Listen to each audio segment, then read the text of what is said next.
घाटी झड़प को 4 साल हो गए हैं। तभी से भारत चीन के रिश्ते और तल्ख हो गए थे। चीन लगातार गलवान घाटी में डटा हुआ था, लेकिन अब ये तल्खी धीरे धीरे दूर होती जा रही है। दरअसल 4 साल गलवान घाटी में डटे रहने के बाद चीन ने वहां से अपने सैनिकों को पीछे हटने को कहा है।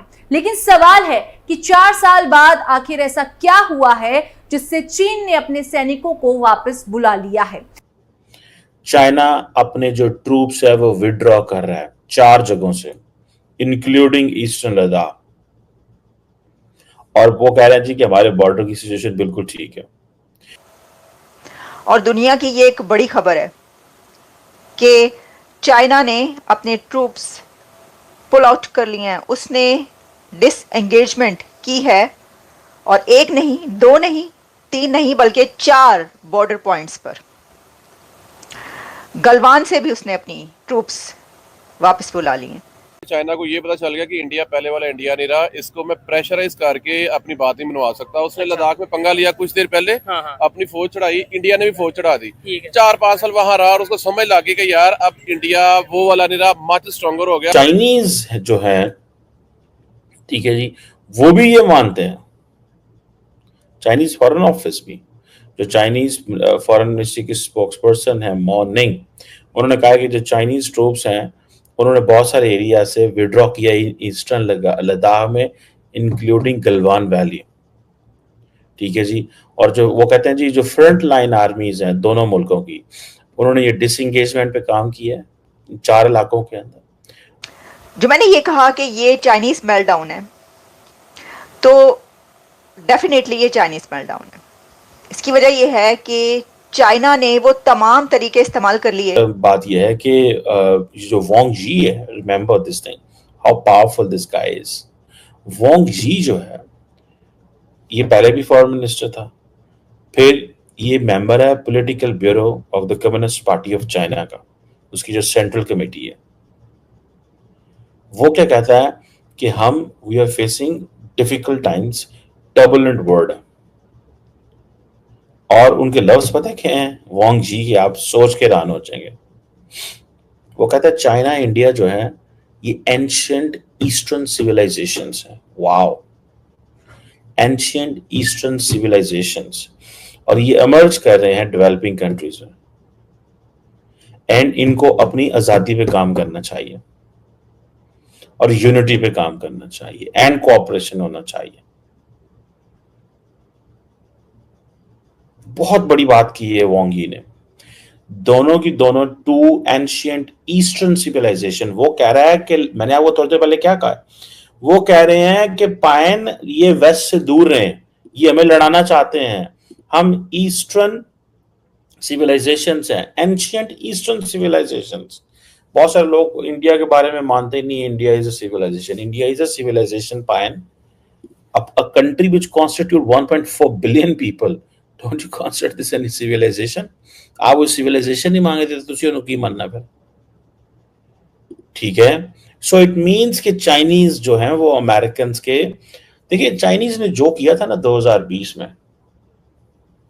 फॉर अ मोमेंट वो शायद समझते हो कि ठीक किया, हमने इंडियंस को जरा टफ टाइम दिया, बैकफुट पे करो, मोदी बड़े मैप चेंज कर रहे 2019 में। उन्होंने इंडिया को 4-5 साल थोड़ा सा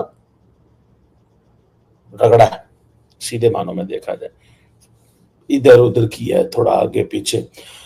इंडियंस ने भी चाइनीज को रगड़ा है, ठीक है। किस तरह, जो जयशंकर ने कहा, उसने कहा मैं आपसे कारोबार करूंगा लेकिन मैं बीजिंग दिल्ली फ्लाइट नहीं चलाऊंगा, मैं बीजिंग दिल्ली फ्लाइट नहीं चलाऊंगा, मैं ऐप्स बंद करूंगा, मैं टिकटॉक बंद करूंगा। इंडियंस ने चाइनीज को बहुत रगड़ा। देखिए दैट इज वेयर जो अब देखिए एक, अभी फॉर एग्जांपल मैं आपको, there is so much to talk on this.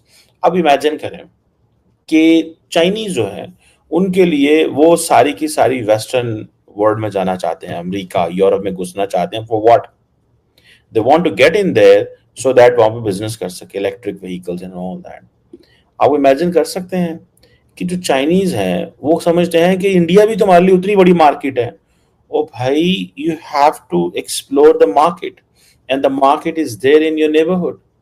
ये बात तो पाकिस्तानियों को समझ नहीं आती कि चाइनीज एंशिएंट ईस्टर्न सिविलाइजेशन कहते हैं, डेवलपिंग वर्ल्ड कह रहा है हमें इंडिपेंडेंस की तरफ जाना चाहिए, वो इंडिया को कह रहे हैं इंडिपेंडेंट हो जाओ, अमेरिका के थले न लगो।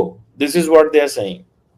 कि जो दोवल की मीटिंग हुई है वांग जी के साथ, ठीक है, ये बड़ी इंपॉर्टेंट मीटिंग है भाई। ये एक इसका मतलब ये है फॉर अ मोमेंट इंडिया के डिफेंस एक्सपेंसेस कम हो सकते हैं, लेकिन दे कांट ट्रस्ट चाइना।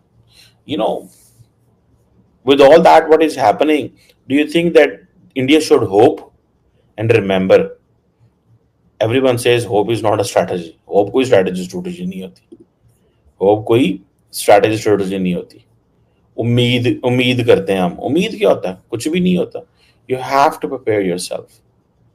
ठीक है जी।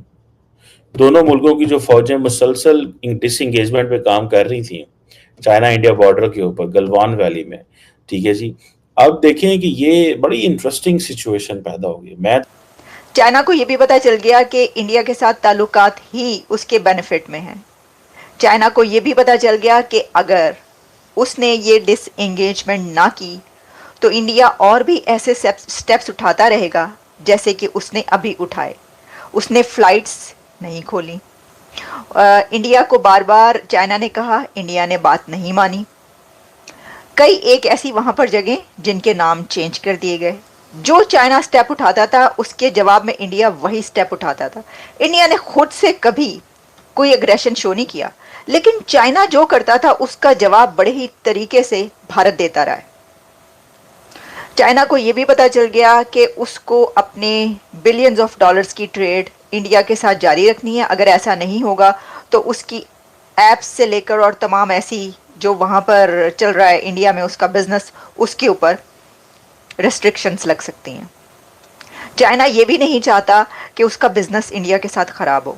उसकी जो कोशिशें थी, ये जो सारी हमें जो वहाँ पर हुआ 2020 में गलवान क्लैश और जो भी सिलसिला चलता रहा चाइना और इंडिया के बीच, लद्दाख और जो वो सब चाइना कोशिशें कर रहा था कि उसके सामने जो इस वक्त एक बड़ी ताकत आ रही है उस ताकत को वो हरा दे, डरा कर, धमका कर, इस तरह की चीज़ें करके।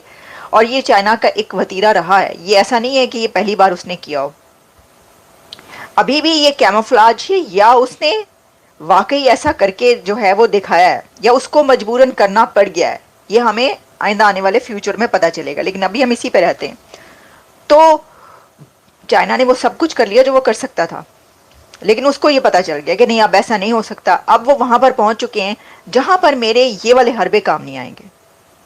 और चीन को ये भी पता है कि अगर सिर्फ ये जो एंगेजमेंट थी बॉर्डर्स पर या जो कुछ उसने किया था, अग्रेशन जो भी था, ये थोड़ा आगे बढ़ेगा, जंग होगी, तो सिर्फ भारत का नहीं बल्कि चीन का भी बहुत बड़ा नुकसान होगा। वो ये भी जानता था कि अगर भारत पीछे जाएगा तो वो भी, चीन तो अब भारत से आगे है ना, तो वो तो फिर और पिछले नंबर पर आ जाएगा, वो भी तो आएगा। उसको ये भी पता था। जंग भी उसने फुल फ्लैज कोई जंग भी नहीं करनी थी, लेकिन चीन की जो कोशिशें थी वो ये थी कि ये सब एक्टिविटीज करके वो इंडिया को जो है वो उस पॉइंट पर ले जाए जहां पे इंडिया कहे कि चलो ठीक है, देखो तुम इस तरह ना करो, चलो हम तुम्हें जो है वो क्या चाहिए बताओ, और हम इस तरफ से हट जाते हैं, हम इनसे अपनी एंगेजमेंट कम कर देते हैं, चले हम जो है रशिया के साथ जो है वो ये कर लेते हैं, चले हम वगैरह वगैरह, इस तरह की चीज़ें जो है ना वो थोड़ा सा ज़रा डरा धमका कर। वो चाइना नहीं कर पाया। ये चाइना ने घुटने टेके हैं इंडिया की डिप्लोमेसी के सामने। फौज के सामने घुटने टेकना इतना मुश्किल नहीं होता जितना डिप्लोमेसी अपने सामने मिलिट्री को, किसी मुल्क को, अपने से बड़ी इकॉनमी को घुटने टेकने पर मजबूर कर दे। वो डिप्लोमेसी ज़्यादा बड़ी होती है जंग की निस्बत। बात याद रखिएगा, ये भारत की डिप्लोमेसी है।